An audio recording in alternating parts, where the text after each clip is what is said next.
नमस्कार दर्शक बंधु माया ममता सीरियल देखिए जबरदस्त सीन अच्छी एबे पुणी थरे रूपसा पल्लवी करिले बहुत बड़ षड्यंत्र। हाँ दर्शक बंधु आपण मैंने आजिर भिडटी को टिकनी कर देखिले सबकि जापर भिडटी को स्किप न करी शेष पर्यंत देखिले ताहले जापारे। एबे दर्शक बंधु आपण मानकर प्रिय सीरियल माया ममता सीरियल रे देखा पाइबे जे आदर्श आउ तांको बापा खाइबा पाई बसिथिबे।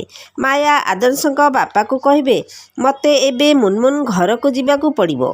तापरे आनंद माया कथा सुनी कहिबे कौन पाई हठात एमिति कौन हैला।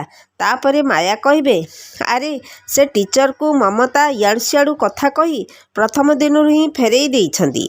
मोर सामने से योगा टीचर को पल्लवी को योगा शिखाइबा पाई मु देखिबी प्रॉब्लमटा कोउठी रही।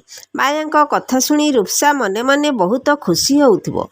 एबे दर्शक बंधु माया ममता सीरियल रे एबे से योगा टीचर को पल्लवीर देखाशुणा करने मना करने पछरे रूपसांकर हाथ नहीं तो कमेंट माध्यम रे जणाई दियंतु। आज संध्या 7टारे देखंतु माया और ममता एबे केवल सिद्धार्थ टीवी रे।